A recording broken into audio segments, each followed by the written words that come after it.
Santa Ana is just a very small one on the tip of this larger island. So we've got the village here, just on the inside of the one lagoon. Now it's very wary if we're able to get the ship in here. Silver Cloud is quite a little bit bigger, so we can expect to be anchored or adrift just beyond. It is just quite narrow in here. Very charming place. We saw the thatched roof construction demonstration, and like we've experienced the last 4 days, we're going to kick things off with a nice cultural performance, and this is the famous Mudmen performance. So they're definitely going to be done up. We've got a lot of pageantry to it, and you've got the lighter Mudmen and the darker skinned Mudmen, and then they're enacting story that is part of their heritage. So it's going to be something that's got lots on offer. In the morning, because we're arriving at about 8:30, we're going to start at 9 o'clock with you, so you get a civilized sleep in. And so we've got time for some nature walks and photo walks after the performance. So once the performance is done, we're going to dispatch everyone on either photo walks, and so we, depending on how many people want one of those, there's also nature walks, so you can see the size of the village, not too big. It's beautiful to walk around. If you want to explore independently, you're definitely welcome to do that. So you can see it's a lot of sand on the actual roads that you've got in the groups. We're back to 1, 2, 3, 4 at 9 o'clock we expect, and then we anticipate about 45 minutes to get everyone ashore, so you can get to know some of the local friends while we're waiting for the performance. Get a seat, enjoy the Mudmen performance, and then we got nature and photo walks from 10:15, and then back on board for lunch all open on the front. Spirit House. The rules are, unfortunately, women are not allowed inside of the Spirit House.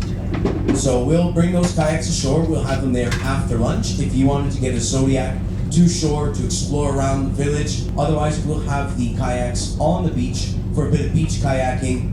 And it's not a big sort of playground that you have. There'll be Zodiac shuttles going all afternoon, starting from 2, once we've got those hikers ashore. So if you want to come relax, or from the shore, you just let us know. So groups 1 and 2, 2 to 3:30, from 3:15 to 4:45 for groups 3 and 4. That involves a young woman jumping.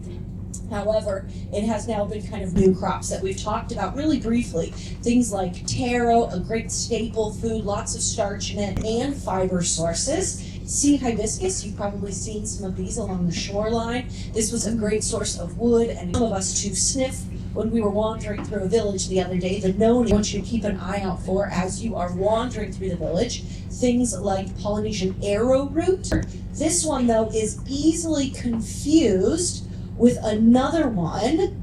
You just have to look at the direction that the leaves are actually pointing. Canoe crops that were brought along. You probably noticed some of those tea leaves today during the women's dancing. They were actually fanning around. Some of those betel nuts being sold and for offering in some of the baskets today as well. Increase the gourdy kind of shape that it already had, and then carve onto the outside of that gourd so that as it dried and became a vessel for something. And some of those Polynesian pigs, its own subclade of some of the pigs that we're more familiar with.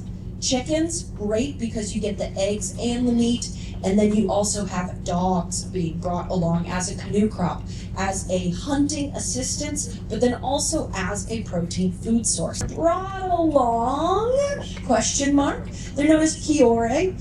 They are highly adaptable, everything from grasslands to farmlands to forests. And when I say question mark, there is still a lot of debate on whether these were brought along intentionally as a source of protein, or if they were accidentally little stowaways on some of these major long journeys. Some instances used for shoes. Again, couldn't find a picture, made one up. But I do remember hearing stories when I lived in Hawaii that they were actually somewhat at the very beginning of Hirki, which was kind of almost a little gauntlet, a little guillotine is the word that I'm looking for. And then you also have the Tawiti Makamaka, which was fixed with a little bit of bait right on the inside, and when the rat chewed through it, that stick would seal it shut, it would flip up, and the rat would be sealed inside. In some instances used for shoes. Again, couldn't find a picture, made one up, but I do remember hearing stories when I lived in Hawaii that they were actually somewhat at the very beginning of